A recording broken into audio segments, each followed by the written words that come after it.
will pass to John Semple. Thanks, Andy. Good evening, everyone. And good morning, Marina. And thank you for joining us tonight. Thank you. Like Sandy, I'm here predominantly because I came from a work environment. I've known Jed for quite a number of years now, I think probably 8 years. And I guess it's been really exciting for me because Jed's been a really helpful individual in my life and the work of our business.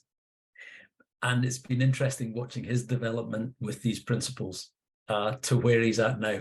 And I guess I'm just kind of following in his wake and enjoying what he's been showing us and introducing us to lots of interesting people around the world who have deeper insight into this stuff. And we're always keen to learn. And I guess the reason I'm here is personal development, but also I want to live my life to the full and I want to get the most out of it without too much pain. Sweet. Thank you. Okay. I will pass on to Graham. It's Graham Scott. Thanks, John. Yeah. Evening, everybody. Graham Scott. I run a small business called the Learning and Development Consortium that runs across the UK as a kind of membership community, hopefully doing some useful work for organisations and individuals.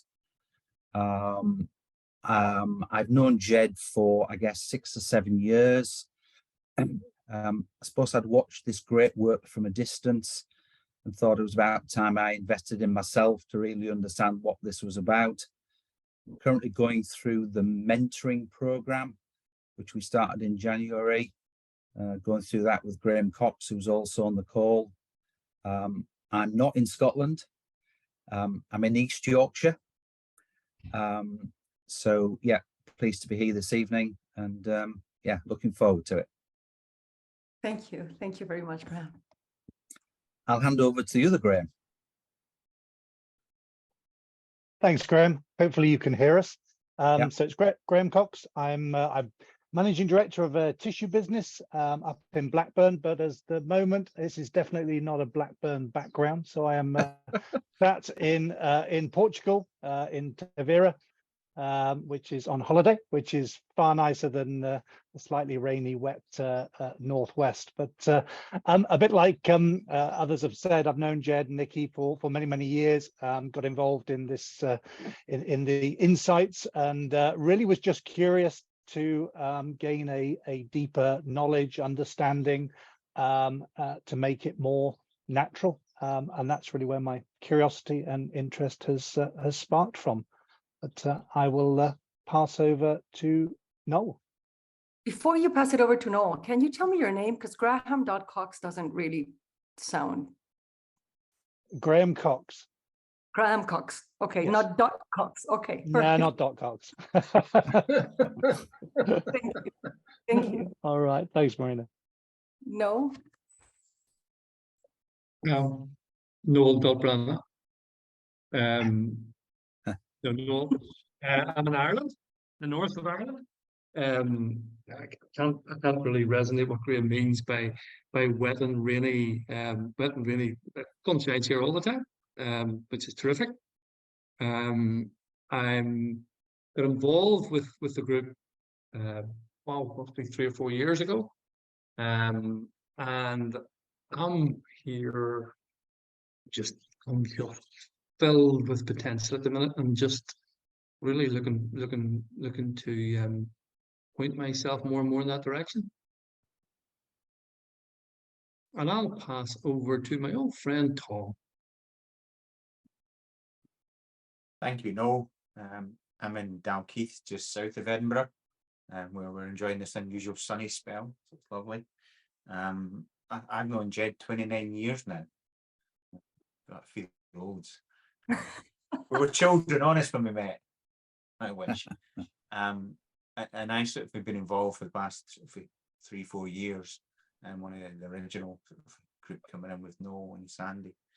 And I'm just here to continue learning to be present more of the time.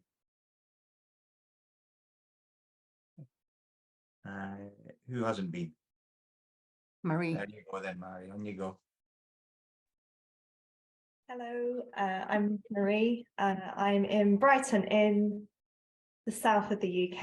I was about to say the most south in the UK, but that's probably not quite true. Sunny Brighton too, I'm very pleased to say, not to be outdone by Scotland this week. I've been on the journey with Nikki and Jed for 3 years as part of the, well, started with a pause, but as part of the mentor program. I'm in my 3rd year.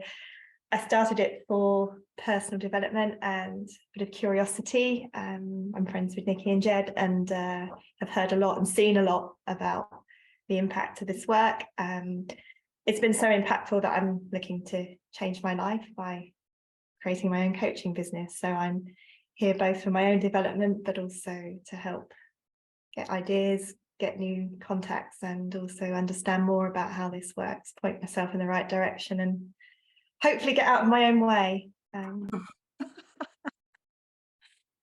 that's perfect. That's perfect. Wonderful. Thank Thanks, you. everyone. We are recording, so we will be sharing this with everyone who can't be here tonight. And yeah, I'm just going to hand on to Marina, who is perfectly capable of talking for herself, who is in Mexico. And Marina, we've known each other since 2017, I think. I don't know, maybe even before that. I think maybe So- just before that. Yeah, 16, 17. So thank you once again. And well, over to Marina. Thank you. That was fast. Yes. Okay. Well, since everybody spoke a little bit about themselves, I guess I'll say a little bit about me. I live in central Mexico, in Querétaro. Always sunny, always sunny. Too sunny to the point where when we get some clouds, we get really happy. Everybody goes outside and it's like, isn't this perfect? It's so cool, so fresh. So it's like the opposite of what you get. I have been involved in the principles since 2012. I think it was 2012, the first time I ran into this, and it changed my life. It changed my life in every possible way. And just like you, I became passionate about sharing it.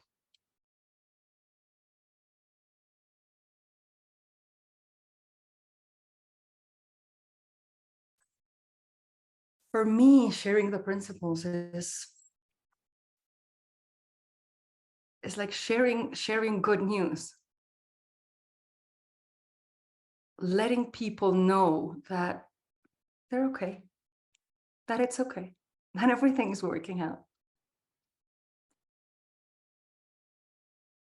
But in doing that, in sharing the principles, in sharing good news, we need to become good news.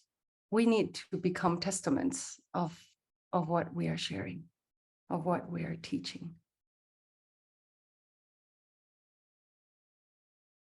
I'd very much like to ask you, why do you want to share? Why do you want to become mentors?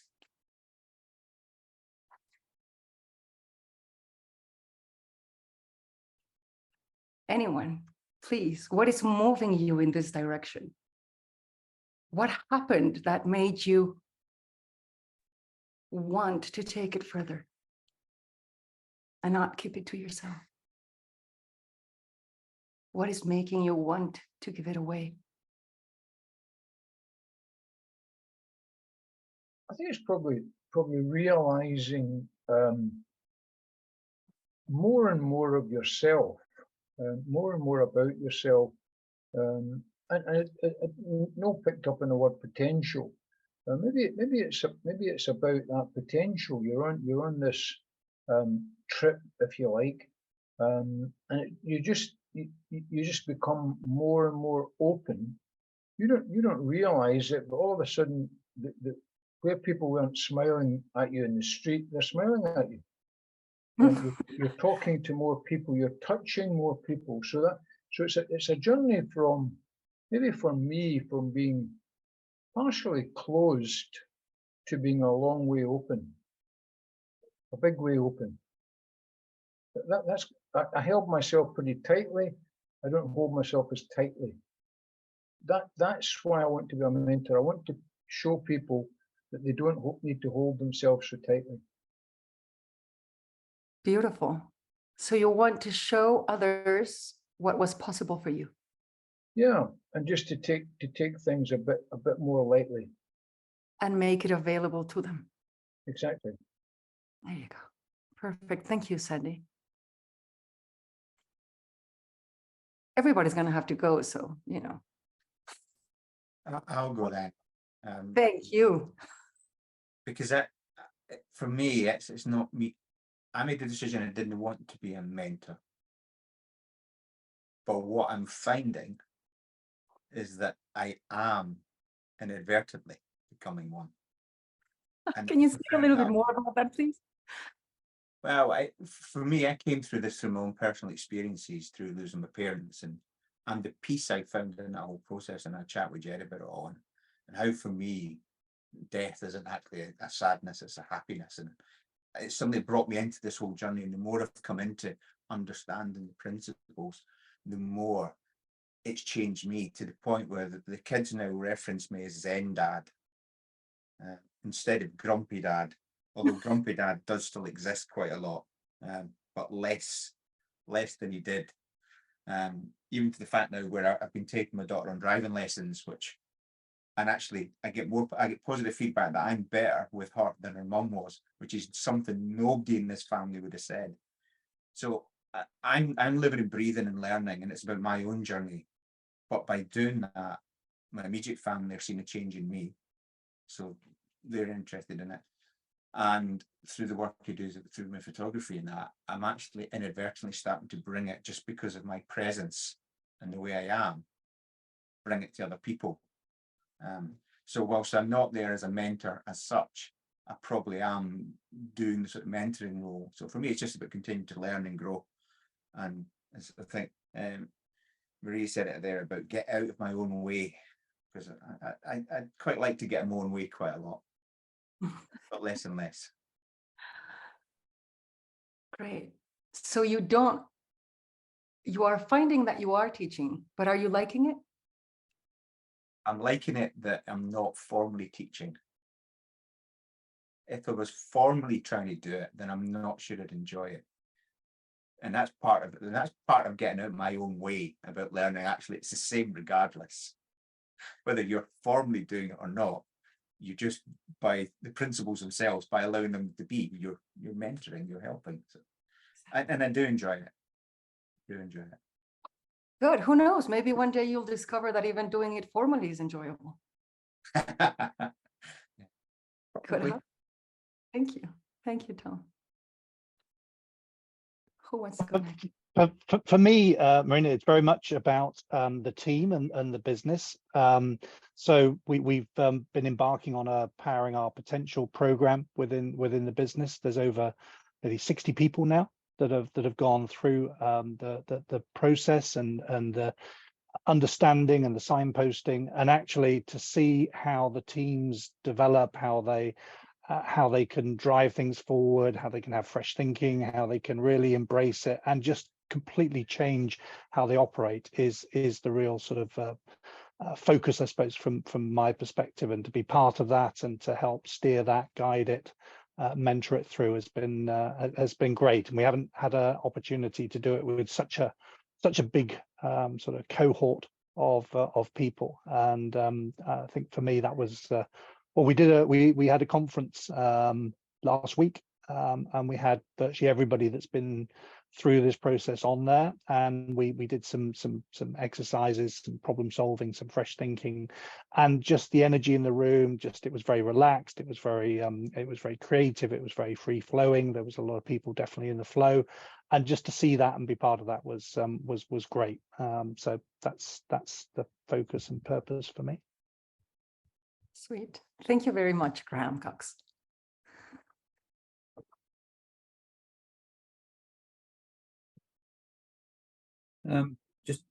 Just from my point of view, I'm very fortunate to support some families and their children in Yorkshire who have very challenging lives, dysfunctional most of the time.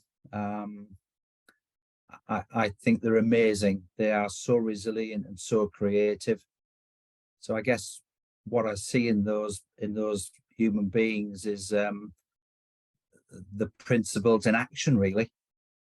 They seem to work through these challenges, and it's just a privilege to work with them. So it's giving me some skills and some insights, maybe just to help them along that journey. So that's partly my angle on things. It's been really helpful. Sweet. Thank you very much, Graham. I think it was an interesting question when you said, why is it you want to share the principles? And why then mentoring?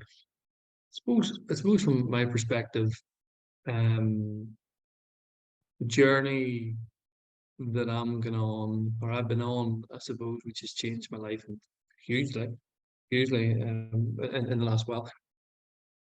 The ability to do it with an ease and we call grace, I suppose, in terms of what it is, and the ability just to help other people, just to let them see what's possible. The world that doesn't include the anxiety that we all have, or we all in the human system and the human operating system, how it works. And just talking to people quite gently about it, I think has been something for me. I don't go out to share 3 principles with people anymore. I've done all that. I did all that in the first 6 months when Jen and I we started working. We wanted to tell everybody much more about just what's possible for them, what's living an easier, more fulfilling life. Seems to be something that I can connect with people and start gently talking to them about, and you see them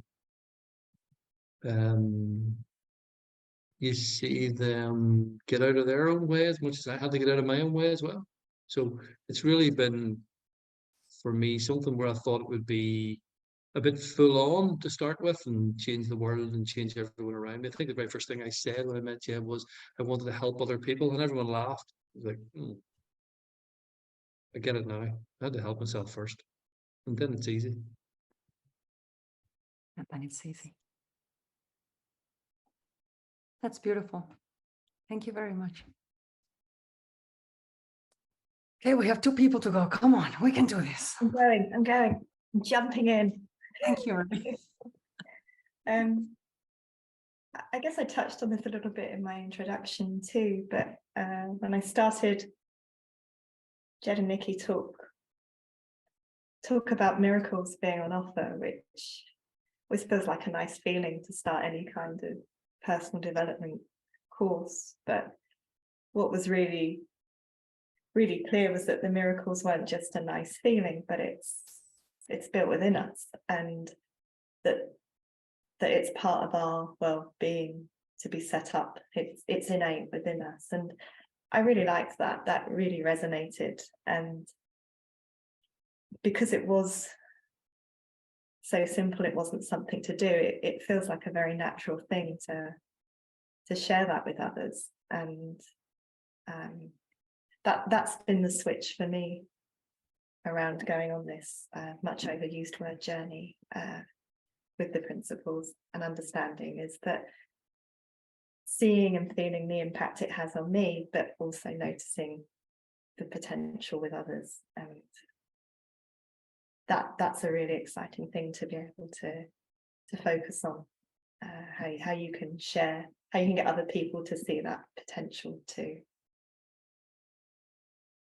Beautiful. Thank you, Marie. We're going to play as well, I think. So Good, wonderful, John. You well, just John. yeah, got John, you're saved. safe at the moment, but Unbelievable. he won't be God. shy. He won't be shy. Finish us. But what occurs to me, just listening to everyone right now, what came up quite fresh for me right now was sharing this so that people can see that every last drop of life is to be savored, to be embraced, to be fully experienced without fear or judgment, really. That's what's on offer. All of it is on offer, every last bit. And in the process of that, I mean, early on especially, was just seeing how quickly people can be relieved of their suffering. Spoke to somebody today who had let go of suffering that they'd held on to for 15 years, you know, just let go of it like that. But even more than that, then the bounce from that is then, what do you want to create in your life? And maybe what do you want to create for the world? What's possible is astonishing. And finally, it occurs to me that getting out of your own way is the greatest gift you can give yourself. You know, being in service of other people is so kind of selfish, but only because you don't exist. That's the only reason, Jen. So, Nice. Abby, you want to answer? Yeah, well, like everything Jed just said. No, I think what came up for me in that, for me, seeing this was like profoundly transformational, as everyone has said it has been. But I think before seeing this, I didn't know that I wasn't broken. And since seeing it, like such a sense of wholeness and completeness, which now I feel like a rubber ball, like nothing can kind of impact me unless I want it to or let it. And everything that's come from that has been immensely empowering. And I think from what I've seen from sharing it, it's so, what Jed just said, how quick, it's so simple to show people they're not broken. And if you even just do that, it's so, like, people are hugely surprised by it. And I think, and no one even realizes they think that about themselves. And then when you say, no, you're completely okay, the potential to go anywhere they want from there then just opens, and then you can go anywhere. So Beautiful. Thank you, Abby. John. So I'll bring up the rear. So I guess I got involved in this, as I was saying, because Jed was developing this in the background, and the premise of my involvement to begin with was trying to help our business transform into something different, something new, something fresh. So that was the way we worked. But what became quite evident through that piece of work, which was like mentoring on a grand scale, was that you're talking to individuals, and what became apparent was the transformational effect this had on me. And when you share that with other people, you can see the transformation in them. And then what happens is it almost flips on its head, and you say, well, you don't need to worry about the business, because if you can help the people, then the business will benefit as a byproduct. So you help people in their place of pain. And as Abby said, it's not difficult. You're almost just taking away the covers on this, and they see it, and they can't unsee it. And then things really start to happen. And now we're starting to see in our business that because there's such a groundswell, that things are just becoming so much better and so much more relaxed. And, you know, you see people in the world around about you suffering in pain, and you know that they don't have to be. So why not share it? Why not share it? Thank you. Thanks, everyone, for sharing. For sharing with me now and for sharing this with others as well. I think it's all very, very, very simple. If we boil the whole thing down, we will realize that happiness makes us happy. Witnessing okayness lets us know that we're okay. But there is something really, really interesting about all this. At the core of it is that everything already is okay. But because we don't know that it is, then we act foolishly. And as we understand that everything is okay, you were never broken, you made it up. As we recognize truth, the possibilities open up for us. Truth was already there. It's just not seeing it that hides the possibilities from us. But recognizing truth is what opens up the possibilities. So in a way, we are not changing the world, but we are. Because consciousness changes everything. Knowing something changes everything. Seeing something changes everything.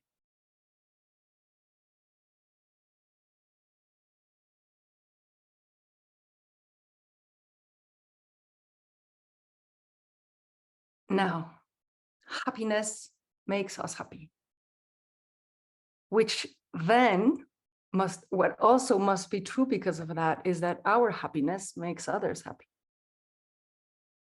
It has to. If they understand, if they see, if they know truth. And so in a very, very, very literal way, our happiness, our well-being is the best gift we can give to the world. We can make to the world, to the universe. And when we understand that, it's very easy to become responsible for our well-being, for our happiness.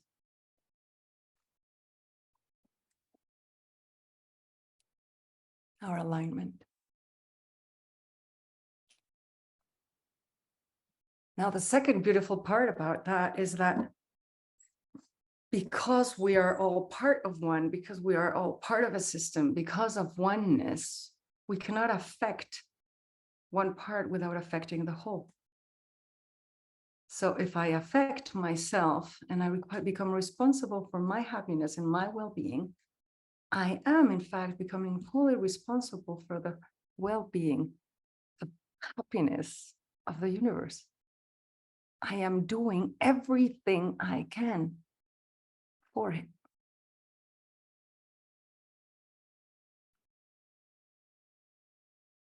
Now here's the mysterious part of it.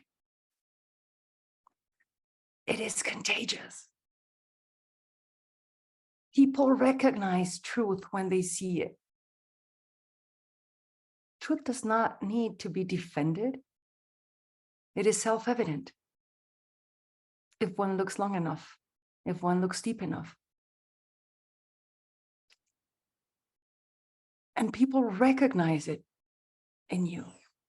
And they say, I want a piece of that. I want to know what she knows.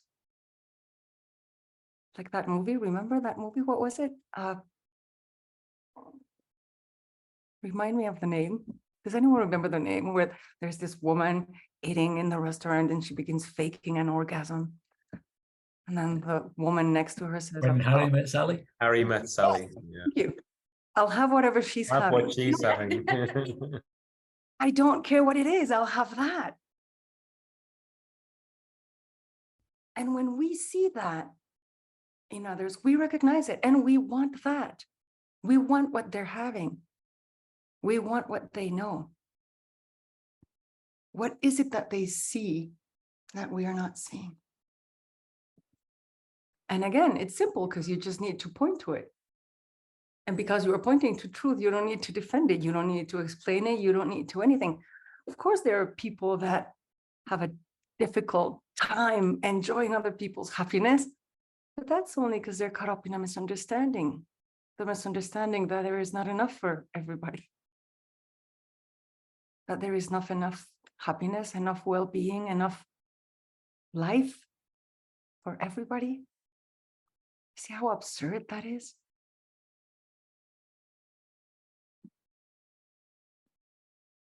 And so even if we all got here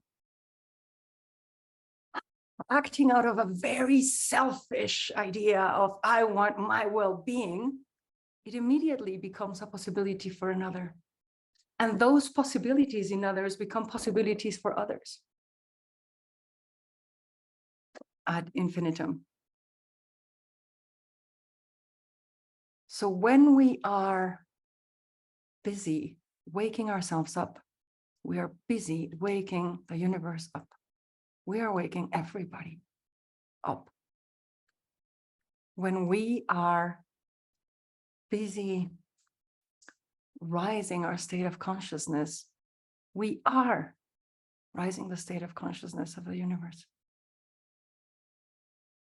And from higher states of consciousness, everything is easier, everything is happier, everything is just aligned, more aligned because of the recognition of truth.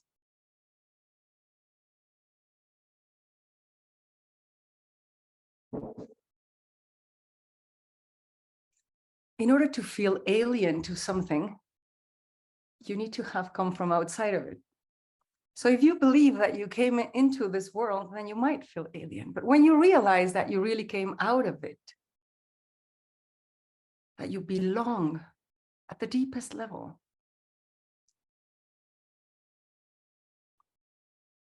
to everything.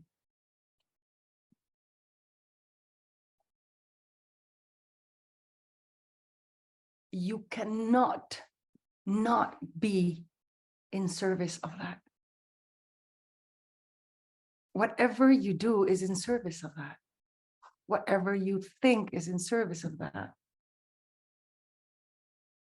Whatever thought you act on is in service of that, one way or another.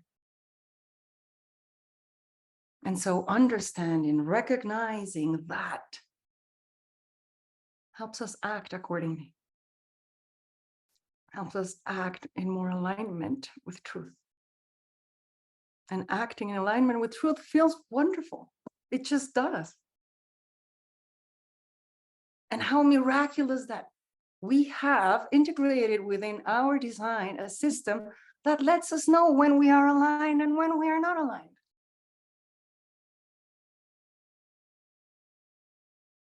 It's so simple, so easy.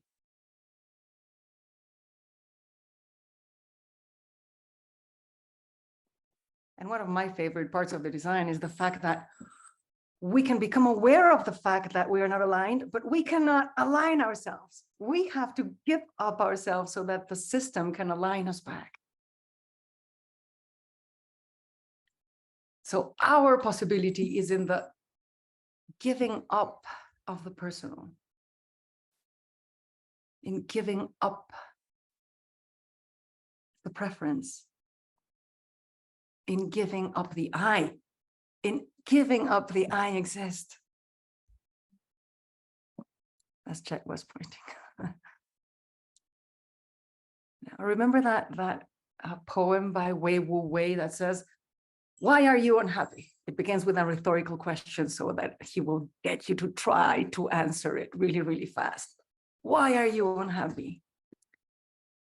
Because 99.9% of everything you do and everything you say is for yourself, and there isn't one.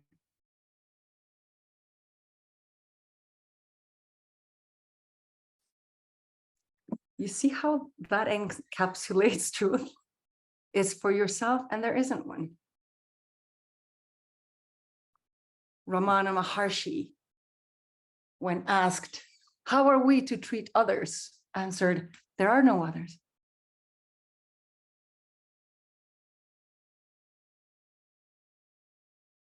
So whatever we do for ourselves, we are doing for everyone. Whatever we do for others, we are doing for ourselves.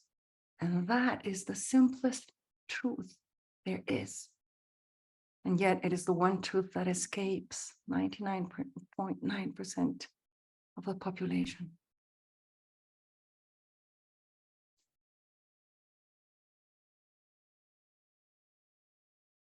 I was talking to one of my boys this morning. We have to learn to respect nature. Yeah, we do. Because it's not nature and me, there is no separation. We are the same fabric.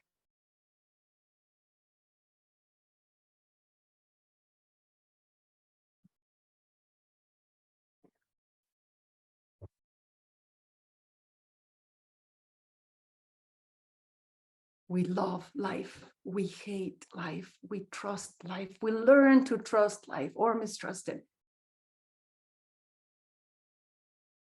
We are the very fabric of it. Whatever we give, we are giving to ourselves in the strictest sense possible, because we are giving it, to one. But at the same time, whatever I am bringing to the table, I am giving myself first. If I choose to mistrust, I am the one who experiences mistrust. If I foolishly choose hate, I am the one who gets to feel it.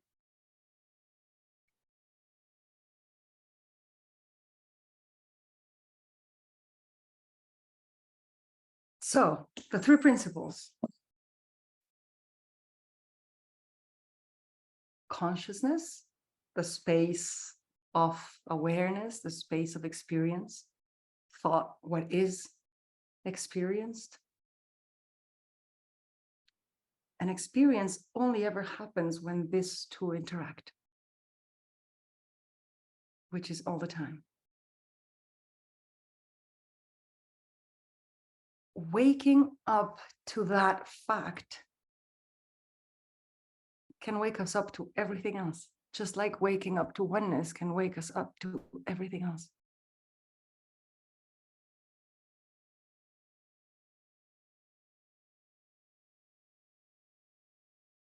So when we are in service of waking up, we are just in service of the waking up. That's it. It is not the waking up of others, of myself, for others, for others, for others. It's being in service of the waking up, formally or informally. Formally or informally, because everything you are doing is affecting the whole, formally and informally. It is not that, well, the universe gets affected by what you do from 9 to 5. Everything else is up for grabs. No, everything we do, everything we think, everything we choose to bring into ourselves, out of ourselves, is affecting the whole 24/7.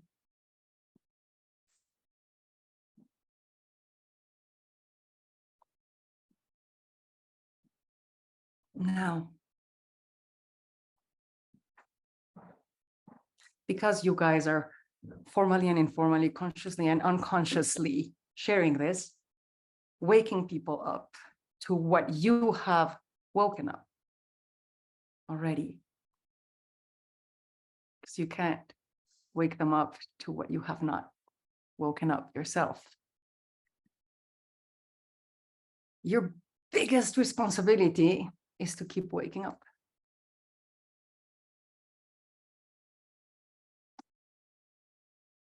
But it doesn't happen voluntarily. It is not will that will wake you up. It is allowing the waking up to happen in you. It is surrendering to the waking up that will make it happen in you. We need to make an offer out of ourselves. Surrender ourselves in exchange for the awakening. Now, yes, there are people out there that do not want to be waken up. Yes. Or I think they are certain that they do not want to be woken up, that they do not want to wake up because they want their way.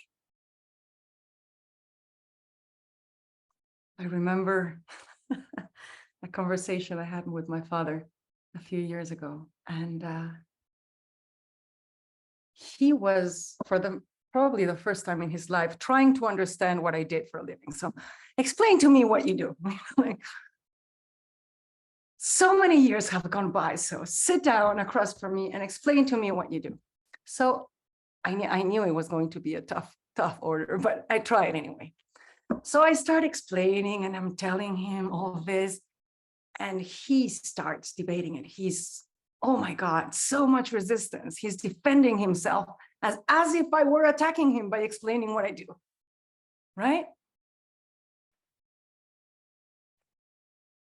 And I am just really bending myself over, trying to just explain what I do without having this reaction, without him feeling that I am attacking him. And then at one moment, it dawned on me. And I said, of course, Dad, let me ask you a question. Do you want to change? Of course not. What do you mean, me change? That's preposterous. Why would I need to change? So I told him, well, that's the thing, Dad. This only works for people that want to change. Why would people want to change? I said, well, because there are some people out there that want to be happier.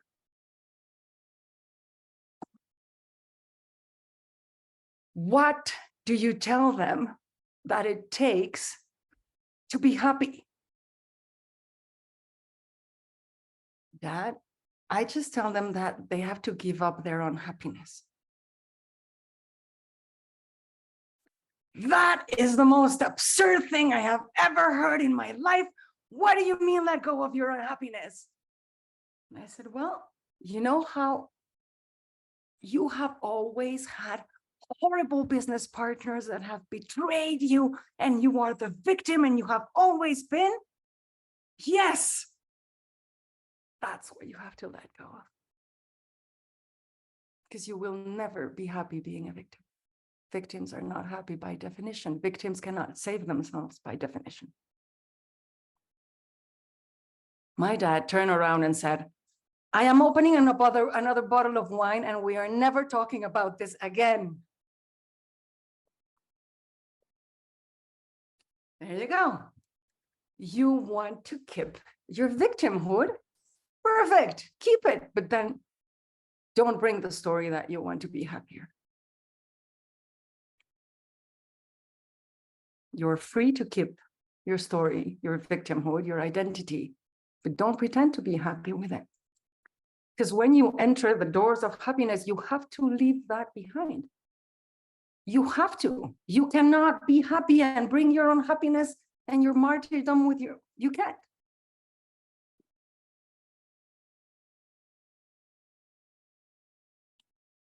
Now, I, of course, knew that my father, deep in his heart, really wanted to change and really wanted to be happy and would have given anything to give up his martyrhood. But he was just not ready to hear it then and there. I mean, do you guys think I did a horrible job explaining? It was not that bad, was it? It was simple enough.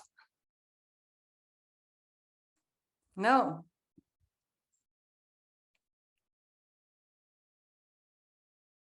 So what are we doing? Marina, sorry. Yes. Will he ever be ready? Will he ever be ready? Well, he died 2 months ago, Noel, so I don't think he will. I think he is now. He's there. He's there. Good answer.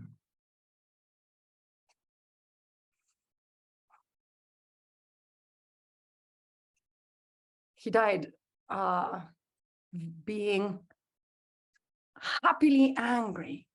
Like he genuinely was. He loved his anger. He loved the possibility of, bitching about everybody else. He loved it.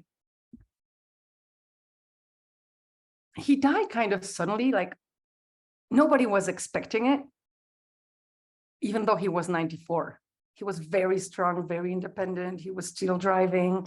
He was still, he loved Costco, so he would go to Costco a couple of days a week, and he was still running his businesses. And so he went into the hospital. Bueno, they forced him to go into the hospital at 3 o'clock in the afternoon, and at 10:30 p.m. he died. So I got there at around 7 p.m. I had to fly. It was nothing serious to start with, but okay. I flew over, I got there, I sat with him. He was looking at me saying, "These asshole doctors are saying that I had a heart attack the day before yesterday." And I say, "Well, Dan, I just saw the exams and the results, and it kind of looks like you did." He opens his eyes, his mouth like this. "They got to you. Who will help me now? I need to get out of here." So this is not wanting to see it. You see what I mean? This is not wanting to see. This is not wanting to change. Now I'm going to have to spend a night in the hospital. People and the nurses, they won't let me sleep, and they will be coming in here. Yeah.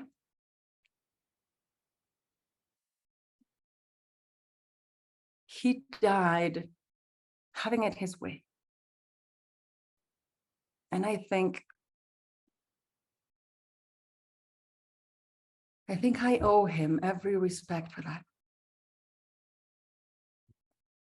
When we are in the business of waking people up, probably the most important lesson we need to learn is to respect where people are and where they want to be. My mother, she's 83 years old. I spoke last week to her doctor, and he told me, "Marina, this is the beginning of the end. Your mother is going to die very, very soon. Her lungs are destroyed, and a couple of colds, and she won't make it out." She has oxygen 24/7 now, but she still smokes a pack of cigarettes a day. And I used to get really angry at her because of that. Since November, we've been in the hospital twice because her blood is not getting enough oxygen. And so all her system is not getting enough oxygen. And of course, we would come back from the hospital and she would say, "I'm not smoking." And she had the audacity to tell the doctors at the hospital when they asked her, "Do you smoke?" She said, "No, I don't." "When did you quit?" "1 day ago." She had the audacity of saying that. Yes. So of course, when we go back home, she's like, "No, I'm not smoking." But of course, a few days later, you just go into the house and you can smell it. And I would get so angry, and it would piss me off so much. And I'm like, "Mom, you can't be doing this again." Besides, you see it, like she smokes for 3 days and she feels like shit, and then she stops for 3 days and she feels wonderful, and then she starts smoking again. And this is it, right? And the other day, a couple of weeks ago, I realized that I don't want to spend whatever time I have with my mom being frustrated with her, being angry at her. And I don't want her to spend the time that she has left feeling judged, feeling that she needs to hide what she's choosing. So I went to the store and I brought her 2 packs of cigarettes. I put them on the table and I said, "Good afternoon, Mom. I brought cigarettes and wine." And she looked at me, tears in her eyes. And she said, "The cigarettes are for me?" I said, "Yeah."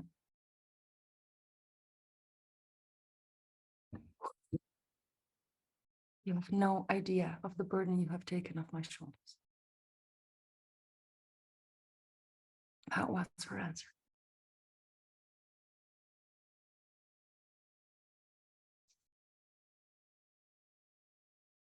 So now I go to her house, I bring her cigarettes, she smokes. I try to put the oxygen as far away as possible so it doesn't explode.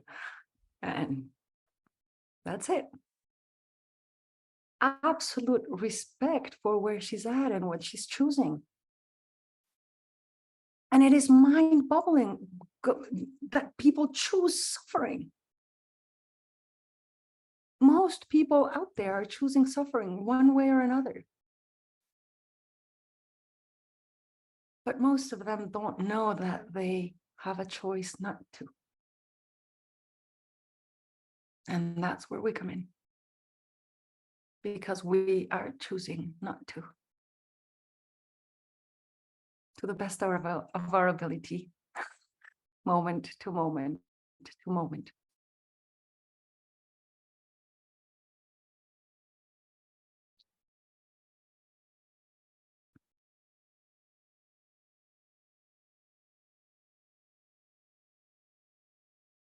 Recognizing truth makes us free. It gives us freedom of mind because we become free to think anything without getting too attached to it, too beaten up by it, too entangled by it.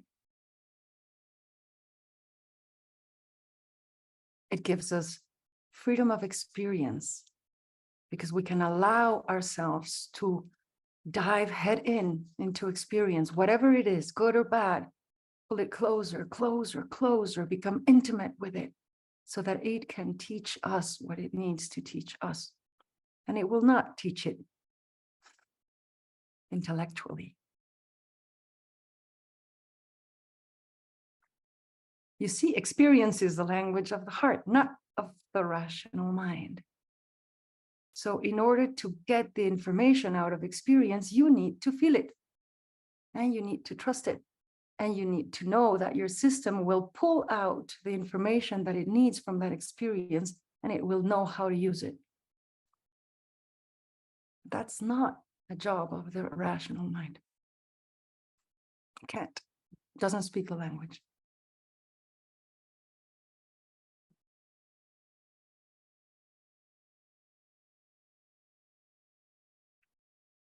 So yes, we dive head first into experience and we bring it close and we make it intimate and we give ourselves to it so that it can break our heart open enough times until we learn to live with it open, as the Sufis say. And it gives us freedom of choice because now we know we have it. We can choose to be in resistance or not. Or we can surrender our resistance.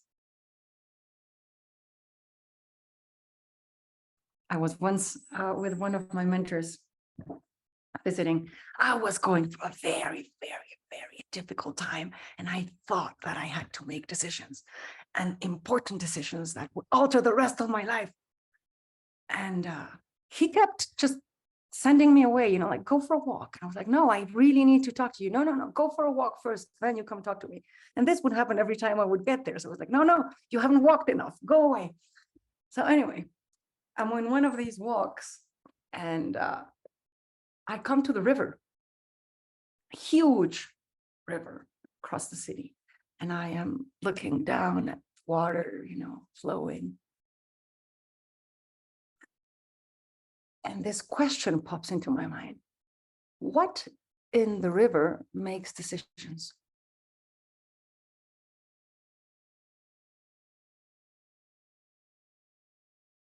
And man, I was there for quite a while trying to find something that was making a decision. And nothing was. There were some branches that would, just like kind of float across, and that there would be resistance and horrible. But then they would eventually align and flow more easily.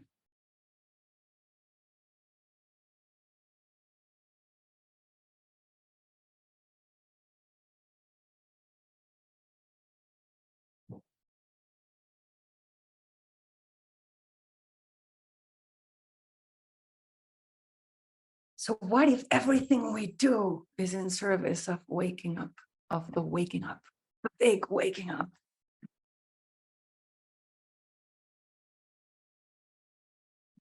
Because it is, isn't it?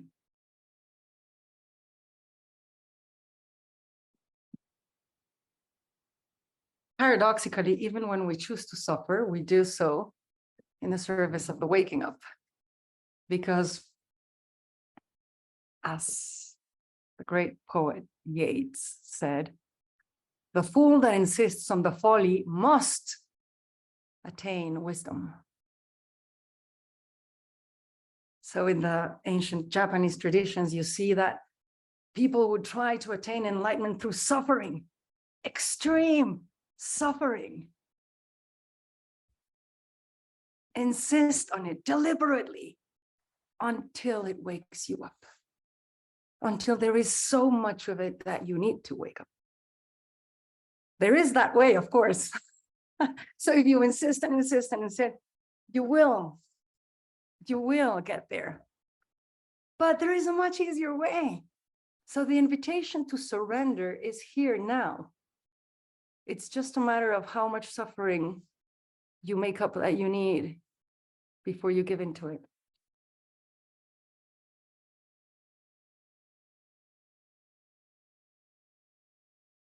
That's all. Some people need a little suffering, and some people are like my dad, who need a lot of suffering.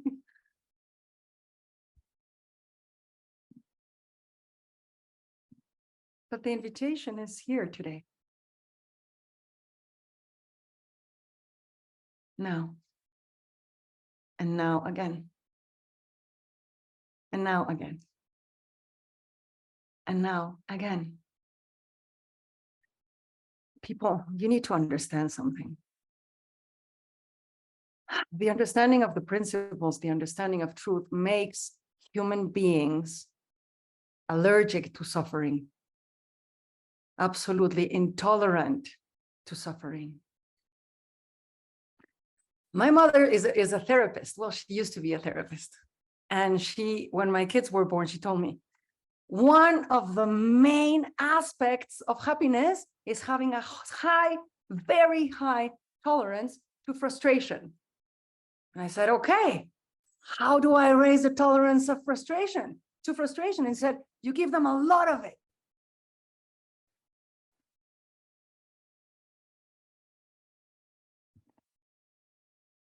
Damn, right?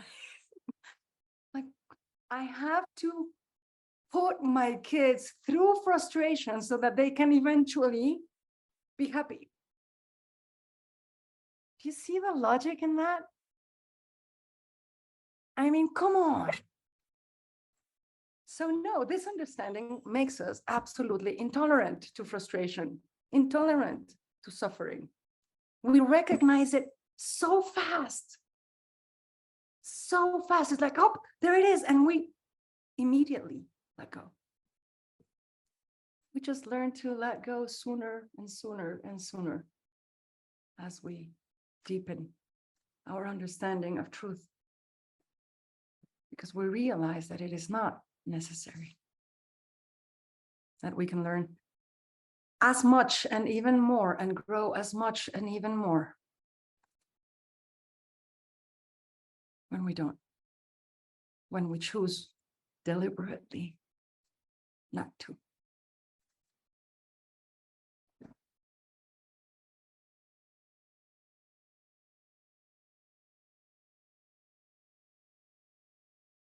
Who knew that being in service of waking people up was all about learning to be happy?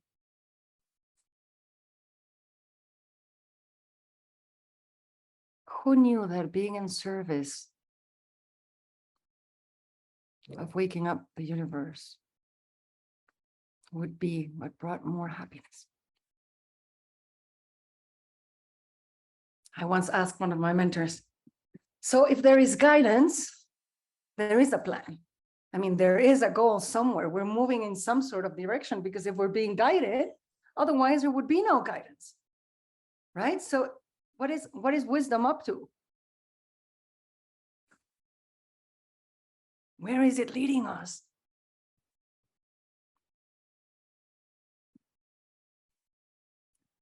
Truth, joy, happiness, bliss, well-being.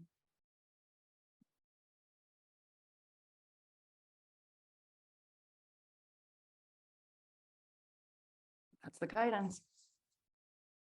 We just need to learn to use the guidance system.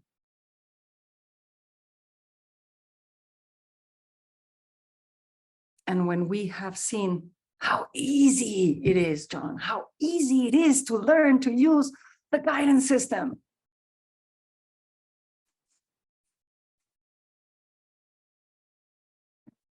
We want to share it because it's in our best interest.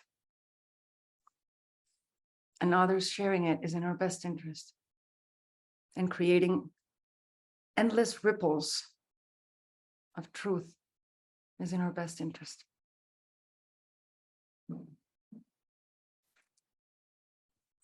Not because we want to get there fast. Of course not. But we want to get there better.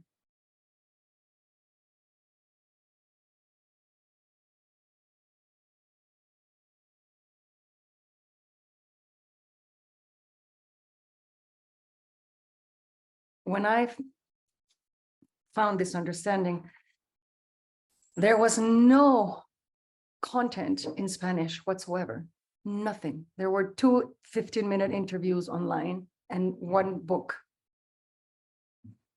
semi-translated. I cannot say that it was fully translated. And so I told myself, no, I need to bring this into the Spanish-speaking community worldwide. And I want to change the world.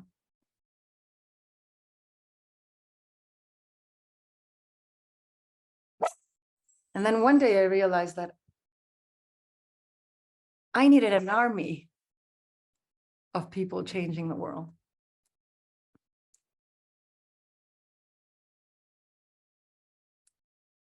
And so I started waking people up, and I changed my statement, and I said, I want to change the world by waking people up that can wake other people up, that can wake other people up.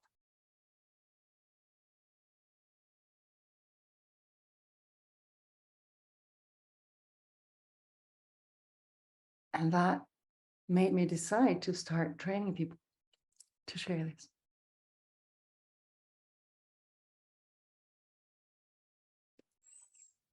Because being happy is amazing, but being deliberately happy is even more amazing. And so sharing this is amazing, but sharing it deliberately is even more amazing. Changing the world is amazing, but doing it deliberately is amazing.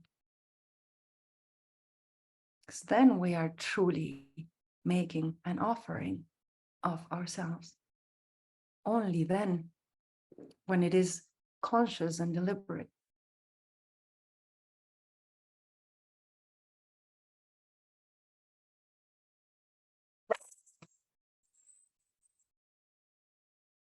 She agrees with me.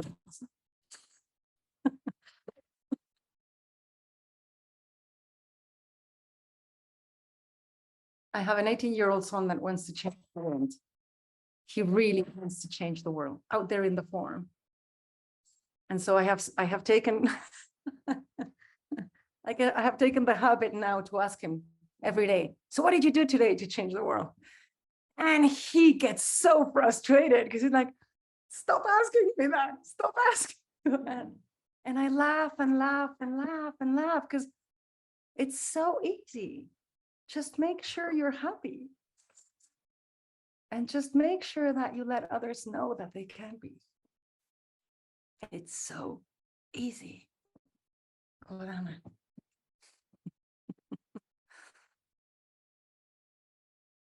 What are you guys hearing in all this?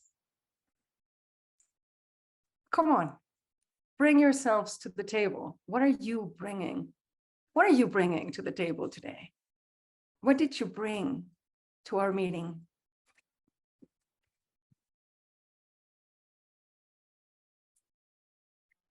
I'm not sure if it's what I'm bringing, but definitely what I'm taking away is that what you just said about being happy is amazing, but being happy on purpose is truly amazing. For me, I love that because it really, really resonates with that choice, that deliberate nature of it is a really lovely way of putting it.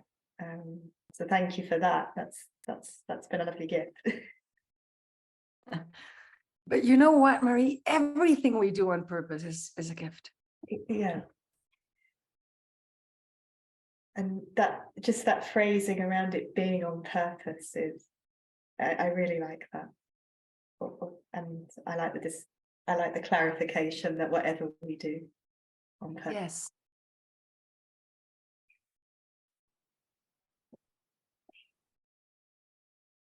There's a chapter in, it's interesting, I've never heard the word truth mentioned in connection with the principles. And what's just happened for me is that there's a verse in John chapter 9 which says, know the truth and the truth will set you free. And I've never heard anybody speak to that verse. And you've just spoken to me tonight to that. It just seems to me that I've known you all my life. It's just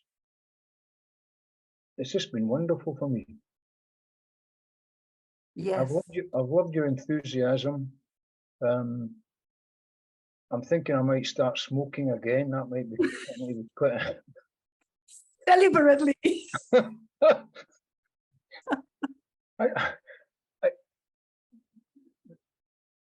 I've never used the truth. Know the truth and the truth will set you free. I can use that now in a very, very different context. It's just wonderful. Thank you. Yes. There is a wonderful cartoon by Schultz, you know, the creator of Snoopy, in which one of the characters of Snoopy is just standing like this and is screaming at the top of his lungs. If it can be destroyed by truth, then it deserves to be destroyed by truth. Okay, yeah. We become enamored by illusions. And then we spend all our energy trying to protect them without realizing that those illusions are the one thing that is making us unfree, that is limiting our freedom.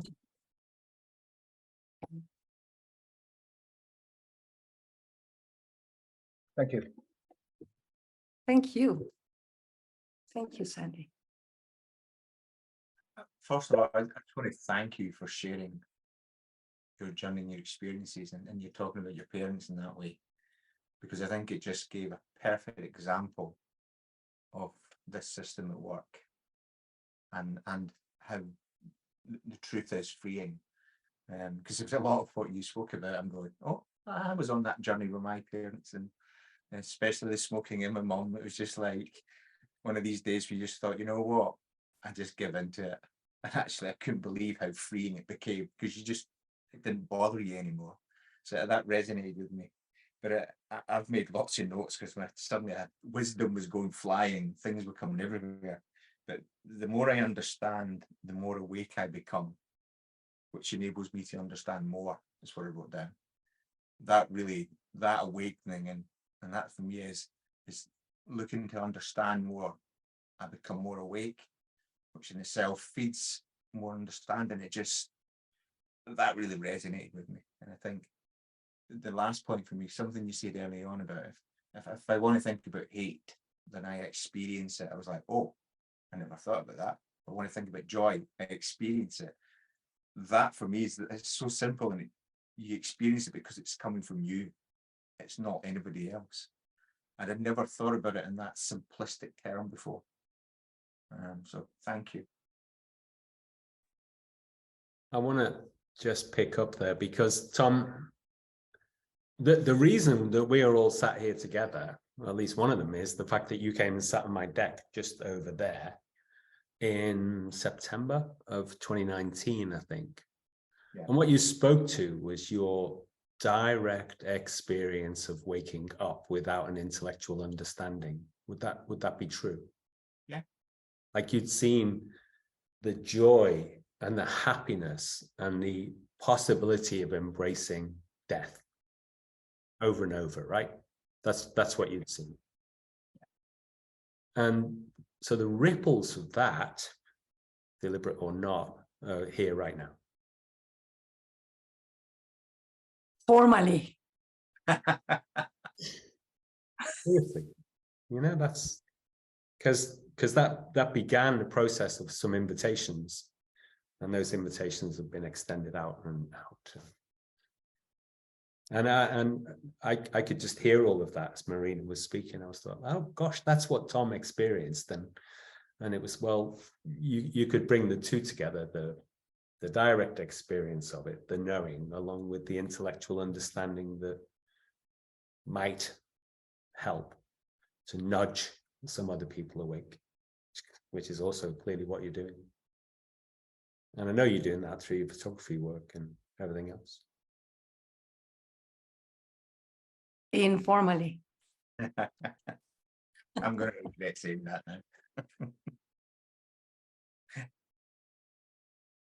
I think, yeah, absolutely. Thank you so much for sharing with us everything that you've done so far. What occurred to me through the conversation was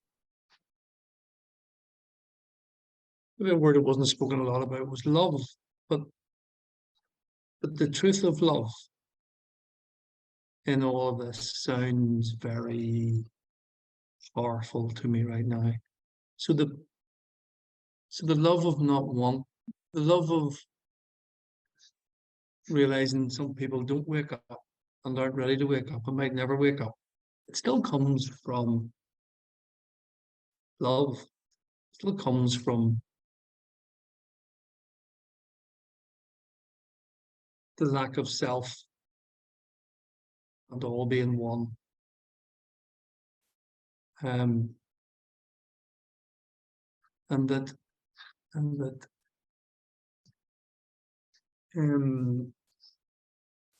the love of waking up, the love of seeing other people wake up drives that happiness, that energy that dissipates from us. If we think hate, we feel hate. Think happiness, we think happiness. If we ooze and the truth of love, then that's what comes through. That's what resonates with me right now. Thank you. Thank you, Noel, for bringing love to the table. How would you define love? The act of what? I mean, deliberate love. Deliberate love. Yes, Marie. Love people deliberately, but love everything deliberate. So what is love? Acceptance. Say again? Acceptance. I like that. Acceptance for what it is. I like that very much. No. Because when we say that consciousness doesn't run from anything, it allows everything. It accepts everything. It embraces everything. We are talking about love. It loves everything. And love is allowing something to be just as it is being. Isn't that the experience we have when we love someone? We are allowing them to be as they are, like me letting my mom smoke, allowing my dad to say horrible things about the doctors in his lying bed, just allowing that, allowing what is. But you see, allowing what is not only allowing what is outside, it is also allowing what is inside.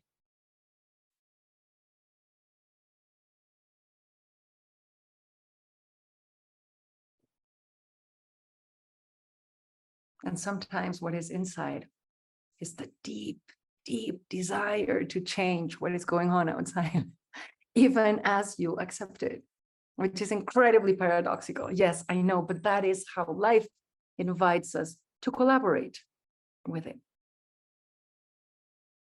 Because we are the same fabric.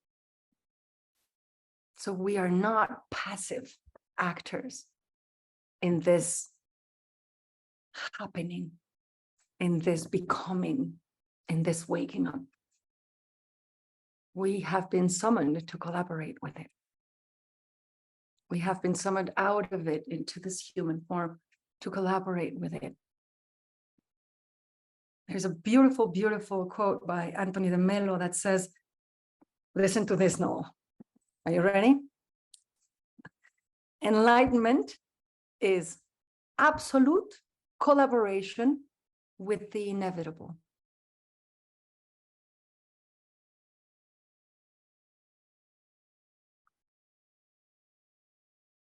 Now, the first time I heard that, my mind melted.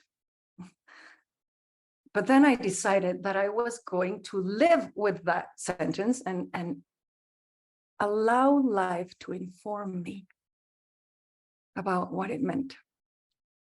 And so, of course, the questions are, what is inevitable? What is collaboration?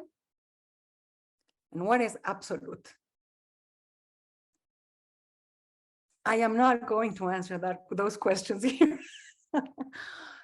But, because man, it would take us a couple of hours, but collaboration with what is starts with what is. It starts with allowing.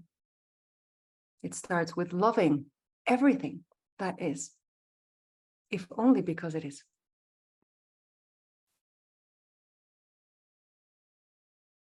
And it being is a large enough miracle for us to behold it, whether it is outside or it is inside. I mean, look at what consciousness is. My God. Let alone what it does, but what it is. Look at what experience is. Good, bad, horrible. Look at what it is. Freaking God. You are here experiencing. And not only that, you get to choose what you experience. You are, am I allowed to say bad words? Yes, you are so fucking free that you are free to suffer if you choose to.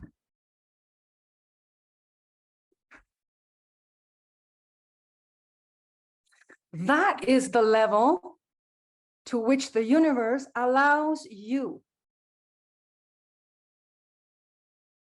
Or, in Noel's words, that is the level at which the universe loves you.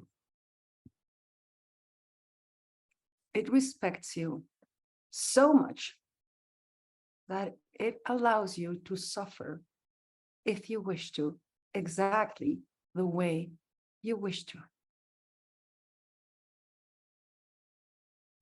And it is allowed.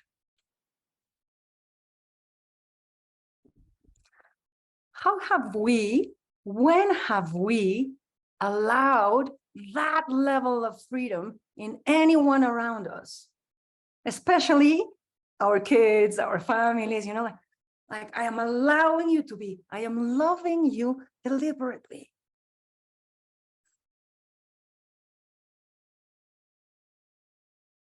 You are free to suffer to the point of removing yourself from this experience.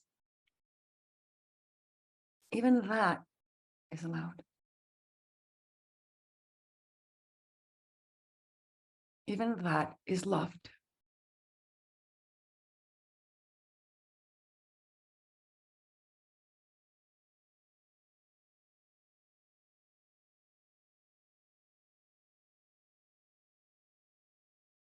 Let it be. Love. Let it be. Let them suffer if they choose to. It is their path, not yours. But oh my God, there are so many people out there wanting to wake up. Find them. Help them wake up. Serve them. Serve them, serve others in the waking up.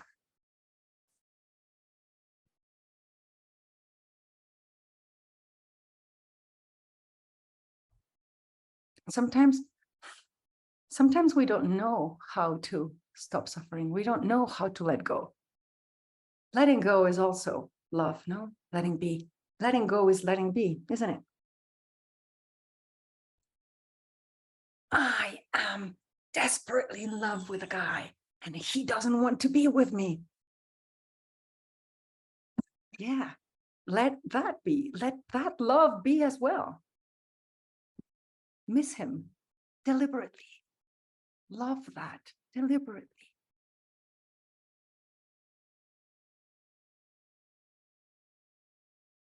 And see what happens. Thank you, Noel. That was awesome. Thank you.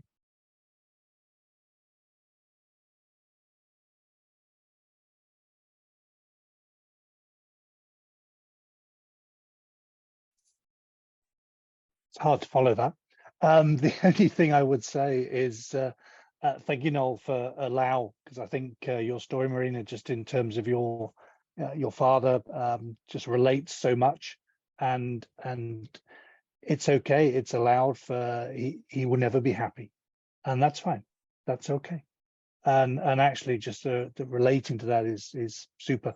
It brings a level of context that is yeah, it's deep felt, and that's good. It's very real, and that's what I've really taken away. So thank you. Graham, I have often wondered, you know, what would happen if we just stopped completely trying to rescue people from their suffering and allowing them to have it. Right. My guess is that they would grow tired of it much faster. Absolutely. Really? Like, I mean Absolutely. it. Just make sure that they know that it's their choice and it's deliberate. Yep. But you want it? Go for it, baby. Yep. Have That's it. fine. Eat it all. Yep.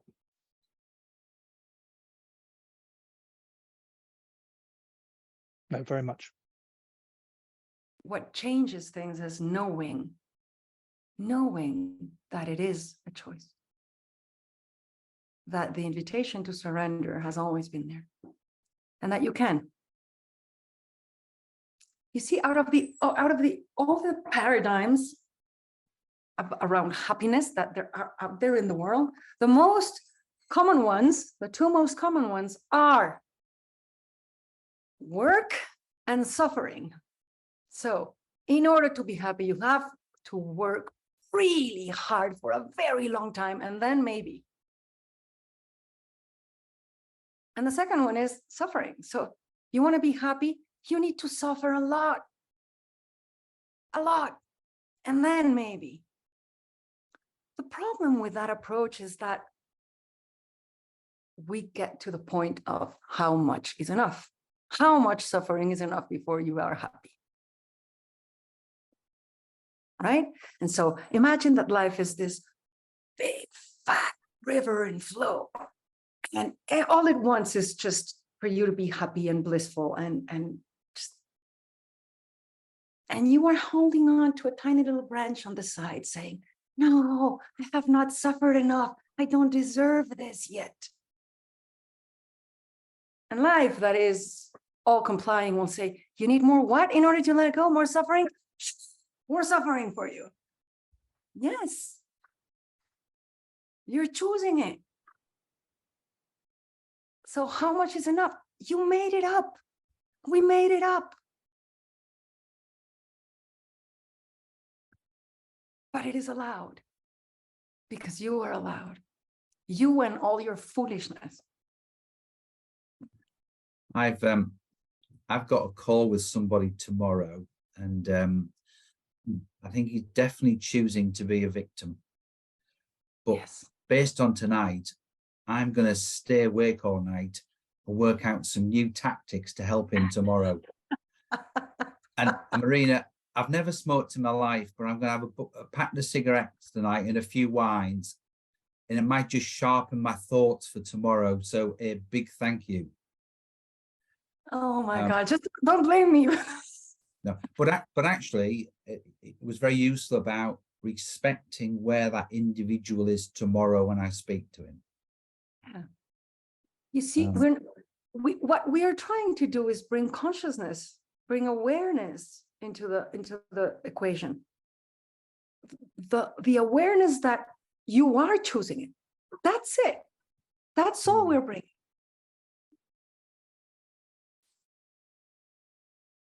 Yeah. Because once they see that they're choosing it, then they see that they can stop choosing it. Yeah, sure. I'll keep you posted. Yes, please. I'd love to hear. Thank you. Storytelling was fabulous. Thank you. It was. Thank you, Marina. We're up against time. I'm just conscious if anybody else who hasn't just joined in that little underlining, and welcome, Nigel. Sorry, you missed quite a bit of it, but it's recorded. Has anybody else got anything that they'd like to just impart to Marina? Say what they're taking away, underline. I haven't said anything, Jed, so yeah. if I may. Please do. Yeah. And by the way, if anybody does have to go because they've got a deadline, feel free to leave and don't feel obliged about that. But I'm just conscious we are up against our time. So, but John, please carry on. So, Marina, first of all, thank you for just sharing all of what you shared with us tonight. I guess there are a number of things that struck me along the way. The first thing was this notion of waking people up. And it is what's happening. That's exactly what is happening. And I think I've never connected it quite to mind, consciousness, and thought. But when you relate it to consciousness and waking up, then it makes it so much more powerful as to what is actually happening. That was the first thing. The second thing, which I love, which is so simple, was happiness makes us happy. And, you know, Jed and I, and sure he's used it with others, we talk about tuning forks and we see it all the time. And we have to be happy before other people can see that we're happy, and they will want some of that. And that's just such a real thing that happens all the time and so simple. But the thing that probably came back to me most about anything is that as a mentor, and the overused phrase of going through my own journey, I've come to recognize that mentoring has more impact on me potentially than it does on the individuals who we're engaging with. And I was cautious about thinking like that because it felt a little mercenary. and thinking, well, I'm doing this because I really hope that I can, you know, say things that help you to wake up and that you see what I see. But if it doesn't, I know I get benefit because I remind myself. How cool is that? How cool is that? Yeah. But I think the thing that has allowed me to see it in a different light is the fact that you said we're all the same fabric. So somebody else getting benefit actually does help me directly. Directly. Yeah. Yes. So that's the thing that you've brought to me tonight. So it relieves me of my mercenary concerns. Good, good. I am very glad that that happened for you, John. Yes, Oh, he must be just selfishly happy. Yes, deliberately happy. Good, good for you. Oh God, that's perfect. Thank you so much. And it's true, we never learn what we can learn with teaching, with sharing. So I always tell my students, be sure to remain in the conversation, but be sure to remain in the conversation with people that are ahead of you as much as people that are behind you, as much as people that are next to you. Because what you will learn from a mentor, you cannot learn from a student. And what you can learn from a student, you cannot learn from a mentor. And what you can learn by sharing in large groups, you will never learn by sharing in one-to-ones. And what you learn in sharing one-to-one, you will never learn in sharing in groups. So you have to keep the conversation open in any way it presents itself. And you need to keep the conversation with yourself open, most of all. Because you are the center of the universe. You are.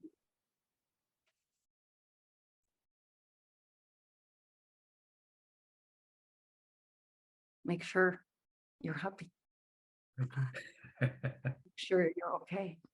Make sure you're aligned. Give yourself permission deliberately.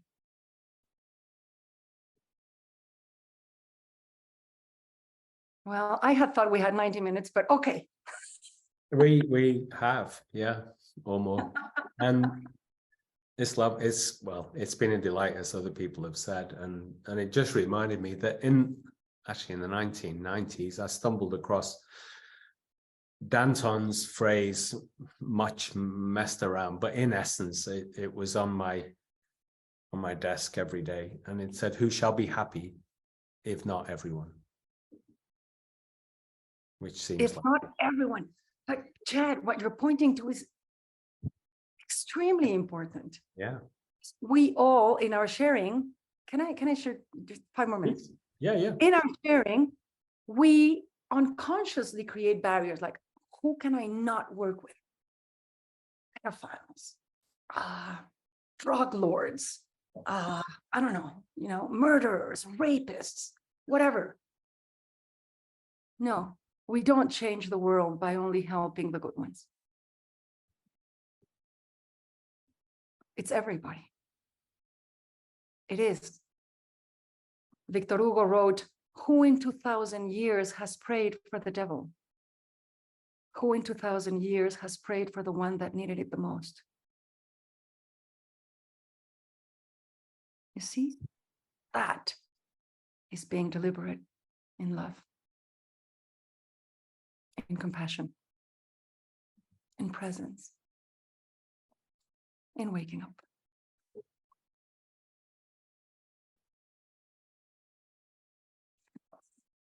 All right. all right. Is anyone Everyone else? being Yeah, here. just to check, anybody else want to jump in before we thank Marina and say goodnight? Are we all done, or are we all done? Marina, that was an absolute delight. Thank you so much. Yeah. We are in your debt. We are, yeah. Thank you. And Thank you, everyone. if you want to, Marina, could you hang on? We'll just have a few minutes at the end. But thank you, everyone else. Thanks, everybody. See Thanks, you. everybody. Take Thank care. you. Enjoy the Thank rest of you. your evening. See you soon. Bye. Bye Thank now. you very much. Bye. Bye.